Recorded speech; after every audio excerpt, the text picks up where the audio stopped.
Some neighborhoods look perfectly safe on the outside, but sometimes, behind closed doors, absolute nightmares unfold. In 2010, the quiet town of Apple Valley, Ohio, experienced a terror that nobody saw coming. It started with a simple disappearance. Tina Herman, her young son Cody, her friend Stephanie, and her teenage daughter Sarah simply vanished. No phone calls, no warnings, just gone.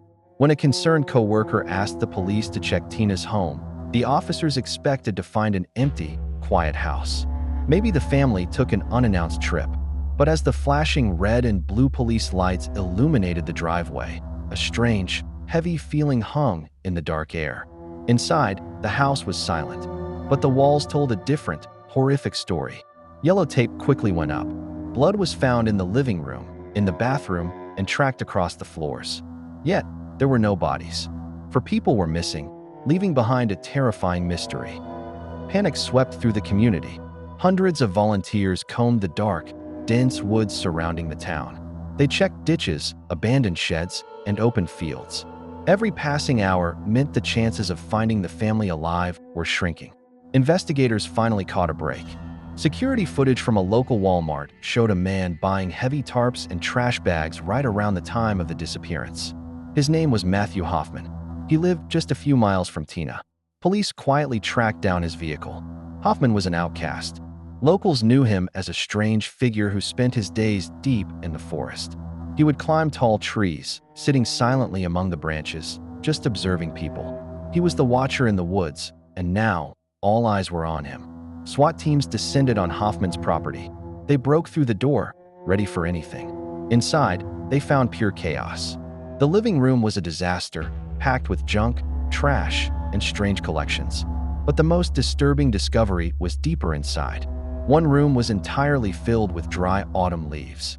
He had gathered bags and bags of dead brown leaves, dumping them waist-deep across the floor, even taping them to the walls. It was the bizarre den of a madman. Down in his dark basement, they found a miracle. 13-year-old Sarah Maynard was bound and terrified, but she was alive. Against all odds, she was rescued. The rescue brought a brief moment of hope, but 3 people were still missing. Police brought Hoffman into the station. Sitting alone in the interrogation room, wearing a strange green smock, he was perfectly calm. Eventually, he confessed the brutal truth and made a deal. He directed authorities to the lonely dirt roads of the Kokosing Lake Wildlife Area. There, hidden among the quiet trees, they found a massive, dead tree trunk. Officers carefully moved the branches aside.